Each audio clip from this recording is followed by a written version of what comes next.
Assalamualaikum warahmatullahi wabarakatuh. Kembali di podcast Ruang Tunggu, podcastnya Rekan Indonesia.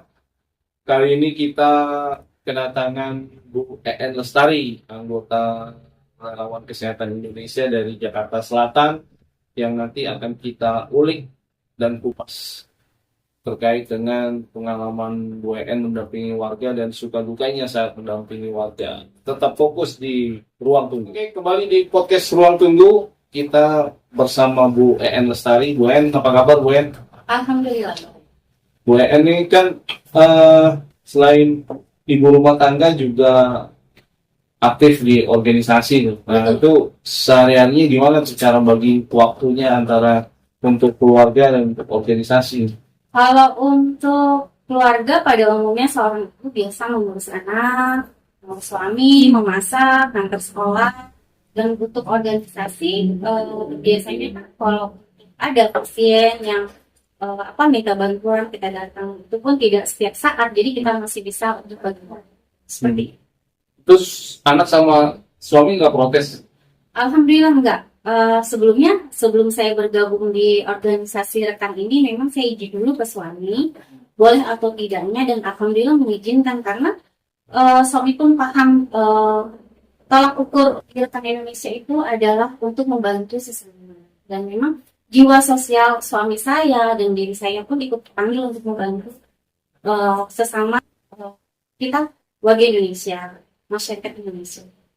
Nah, kan selain ngurus keluarga terus berorganisasi, gue kan juga ada kerjaan tuh. Nah, itu apa nggak nambah beban tuh, harus ngurus keluarga, kerja sama berorganisasi? Eh, Sebenarnya memang harus bisa membagi waktu antara pekerjaan yang saya sedang jalani saat ini, tangga dan organisasi seperti itu, karena kebutuhan untuk saat ini ekonomi itu lagi tidak normal, sehingga saya harus mengharuskan mencari kebutuhan juga membantu suami, ya ya harus semaksimal mungkin lah difleksibelkan saja bagaimana caranya biar semuanya tuh organisasi saya dapat, di keluarga saya dapat, di tempat saya bekerja pun ya seperti itu. Anak-anak sama suami nggak protes kalau misalnya lagi tengah malam atau pas lagi kumpul sama keluarga harus ada yang dibantu? Alhamdulillah mereka paham karena yang tadi saya utarakan, apa itu rekan Indonesia bisa bantu dan saya harus siap siaga, itu mau malam, mau siang atau maupun pagi, karena yang kita utamakan itu tadi keselamatan dan keutamaan warga, eh, untuk memudahkan proses mereka di rumah sakit. Dan suami paham. Nggak pernah ada protes sama sekali deh. Insya Allah enggak, aman-aman aja. Kalau ada protes nanti saya buatin poster gitu. Oke teman-teman, tadi kita udah bicara tuh tentang keseharian Bu EN yang harus membagi waktu keluarga, terus kerja juga, terus berorganisasi juga. Nanti kita akan bicara tentang pengalaman Bu EN pertama kali di rekan, kenapa dia mau gabung di rekan, akan kita kupas setelah ini. Oke, kembali di Ruang Tunggu podcastnya Rekan Indonesia, masih bersama Bu EN Lestari. Bu EN, Ya. Nih, saya mau coba pengen tahu nih pertama kali Bu EN kenal rekan dari mana? Kebetulan aku punya teman Hmm. dan teman dekatku itu namanya Ibu Leni. Dia mengajak saya untuk gabung di rekan kesehatan Indonesia seperti itu. Lalu dia mengajak dan aku pun mau gabung karena dia bilang eh, kita di situ tidak mendapatkan apa-apa, tetapi kita menolong sesama manusia. Dan saya memang jiwa saya terpanggil kalau untuk menolong sesama manusia. Saya mengiyakan, saya coba, dan alhamdulillah sampai saat ini saya masih berada di rekan Indonesia. Udah berapa lama gabung di rekan? Itu kalau nggak salah sekitar 2019 ya, kalau nggak salah waktu masih COVID. Saya ingat betul waktu itu masih COVID. Berarti udah 6 tahun lah ya. Kalau di tentara udah pangkatnya udah mayor. Mayor apa kapten? Ya, cukup lama juga bergabung di rekan. Terus apa sih yang Bu En rasakan ketika gabung di rekan itu? Yang saya rasakan ketika saya membantu warga, warga terutama kan saya posisi di Jakarta Selatan ya. Jakarta Selatan itu meringankan beban seseorang, terutama tentang ke apa biaya rumah sakit. Nah kebetulan kendala waktu itu di BPJS Kesehatan. Dan mungkin si warga ini bingung harus bagaimana prosesnya seperti apa karena eh, biaya rumah sakit saat ini memang sangat mahal. Dan si anak dari ibu tersebut yang sakit dia menghubungi saya lewat tetangga saya, lalu saya bantu prosesnya seperti apa, saya kasih arahan harus seperti apa, dan setelah semuanya sudah beres tentang biayanya, jadi juga dia tidak pusing untuk biayanya di rumah sakit tersebut. Itu membuat saya menjadi plong. Kenapa saya membuat saya menjadi plong? Karena saya merasa saya sudah meringankan beban seseorang. Bukan karena makan tolong itu udah kehidupan. Enggak lah. Jadi ada kepuasan ya, kepuasan Alhamdulillah, di batin ada bisa kepuasan batin. membantu orang. Ya. Betul. Di hati saya seperti itu. Kayak plong aja rasanya.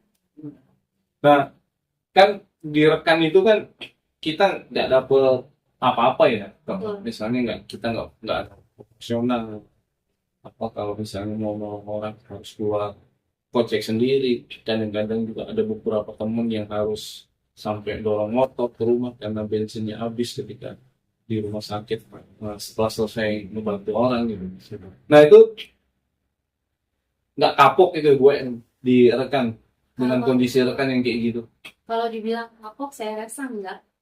Saya pikir gini. Eh, karena bukan sekali dua kali saya mengadvokasi si pasien dengan posisi uang pas-pasan di kantong. Yang penting apa intinya bagi saya ada bensin enggak? Seperti itu. Saya cek, ini ada pasien, saya cek ada bensin atau tidak. Oh ada. Uang mau di kantong 20.000, mau 10.000, saya tetap bayar. Demi manusia. Seperti itu. Dulu, bukannya dulu, memang saya pernah ada beberapa cerita. Dukanya nih ya. Jangan ditahan dulu tuh soal Oh, itu, nanti iya, itu boleh, sesi boleh. berikutnya. Boleh silahkan. Apa?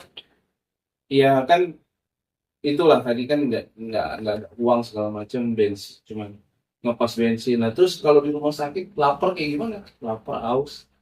Biasanya kalau sebelum jalan ke rumah sakit, aku tuh makan dulu di rumah. Seperti itu. Pak makan, yang penting ya itu tadi mengenyangkan perut dulu sebelum saya jalan. Jadi itu ya aman-aman aja. Jadi saya berpikirnya seperti itu. Nah kadang kan kalau dampingin warga di rumah sakit kan waktunya panjang tuh kadang, sampai berjam-jam lah, bahkan sampai tengah malam segala macam. Terus suami nggak marah tuh pulang malam? Alhamdulillah enggak. Dan memang saya selalu memberikan apa itu pesan atau maksudnya mengabari suami saya posisinya masih di sini ya, ini ya sini, perlu video call gitu. Dia pun dan memang alhamdulillah nggak ada masalah. Jadi keluarga udah dukung lah kalau untuk Dukung. aktivitas kemanusiaan itu. Betul. Oke teman-teman, tadi menarik ya apa yang diceritakan Bu Ain terkait pengalamannya di gabung di Rekan Indonesia. Pasti semua juga sama lah mengalami apa yang pernah dialami Bu Ain, tapi tentu beda di pernak-perniknya dan suka dukanya. Nanti kita akan kupas nih suka dukanya Bu Ain ketika melakukan pendampingan kepada warga di rumah sakit. Tetap di ruang publik. Bu Ain udah banyak bicara tentang suka dukanya mendampingi warga dan juga suka dukanya menjadi relawan kesehatan di Indonesia. Sebenarnya sih nggak duka lah, suka lah. Karena memang yang kita harapkan adalah kebaikan yang akan balik ke diri kita gitu. Nah, Bu En, harapan Bu En nih dengan kondisi yang ada saat ini terkait dengan persoalan pelayanan kesehatan, di mana masih banyak regulasi atau peraturan-peraturan yang menyusahkan warga gitu baik di rumah sakit, di puskesmas, di klinik eh, maupun di fasilitas kesehatan lainnya. Itu gimana menurut gue? Eh, Kalau menurut aku dari apa yang udah aku jalani selama di rekan untuk advokasi masyarakat itu terutama di bagian BPJS, karena terkadang dari rumah sakit itu mengatakan bahwa obat ini tidak tercover. Tapi ketika kita menanyakan ke pihak BPJS seperti kita cover seperti itu yang pertama. Yang kedua, untuk ruang rawat inap itu mungkin kalau ada, maksudnya gimana ya, caranya supaya mereka cepat untuk mendapatkan seperti itu. Kadang lewat tekan itu lebih lebih maksudnya tidak terlalu lama gitu kan. Tetapi saya melihat ketika saya datang ke rumah sakit untuk menangani pasien tersebut, ada pasien yang sudah menunggu mungkin sekitar beberapa hari di IGD, itu yang mendapatkan kamar seperti itu. Kan kasihan juga misal kalau sudah tua, mereka harus menunggu. Itu kenapa dia nggak dapat kamar? Katanya menunggu kamarnya penuh. Oh, kamar penuh, waiting list jadi. Seperti itu. Tapi rumah sakitnya nggak mau merujuk ke rumah sakit lain atau mencarikan rumah sakit lain? Oh, saya nggak nanya untuk lebih ininya sih gitu. Dia bilang, oh udah langsung dapat kamar pasien ini seperti itu. Oh saya udah dari kemarin belum dapat sih. Itu yang kedua. Terus yang poin ketiga terkait BPJS Kesehatan. Memang BPJS Kesehatan lagi nih yang saya tuju, karena masyarakat itu sangat awam. Saat ini mereka tidak mengetahui itu, terkadang ketika mereka ingin masuk rumah sakit, ketika mereka sakitnya itu akut, itu tidak tahu proses BPJS itu seperti apa untuk mengalihkan ke gratis. Saya harap adanya sosialisasi dari pihak BPJS ataupun pemerintah untuk melakukan bagaimana caranya untuk mengalihkan ke BPJS gratis dari bayar ke Nggak mampu dia bayar. seperti itu. Nah, terus kan itu kondisi yang ada ya di lapangan yang gue rasakan gitu. Terus harapan gue apa buat pemerintah? Buat pemerintah itu kalau bisa tuh ya seperti IGD ada yang memang ditolak karena seharusnya lewat beberapa persyaratan seperti penyakit 144 itu salah ya, itu ada yang harus pulang otomatis BPJS tidak berlaku. Jadi bayar gitu. Betul. Nah kalau dia saat itu sedang punya uang, kalau orang kecil tidak punya kan kasihan. Aku pikir kalau bisa dari kebijakan pemerintah merubah kebijakan tersebut gitu, biar agar BPJS ini berlaku untuk dia di. Jadi di IGD nggak ada lagi yang namanya kategorisasi gawat darurat tadi kan. Betul. Ketika memang orang itu butuh pertolongan cepat, ya IGD memang tempatnya gitu kan. Betul. Nggak lagi dilihat derajat panasnya, tidak lagi soal daruratannya segala macam. Betul. Nah, Bu En ada nggak pesan buat teman-teman rekan lainnya nih, terkait dengan kan kalau kita mikir secara normal berat banget gitu kan, di rekan udah nggak dapat apa-apa, kita harus rapat setiap seminggu sekali, terus kalau ada pasien kapanpun kita harus standby dan harus siap membantu gitu. Nah itu ada nggak pesannya buat teman-teman? Pesan aku buat teman-teman tetap semangat, kita jalankan dengan ikhlas, hidup, karena aku yakin setiap kebaikan itu nanti akan menghasilkan suatu kebaikan untuk diri kita sendiri. Memudahkan urusan orang lain, insya Allah Allah akan memudahkan urusan kita lewat orang lain atau kita. Karena biarkanlah Allah yang memberikan hasil yang terbaik. Oke, teman-teman, menarik apa yang diungkapkan Bu En di podcast kita di Ruang Tunggu.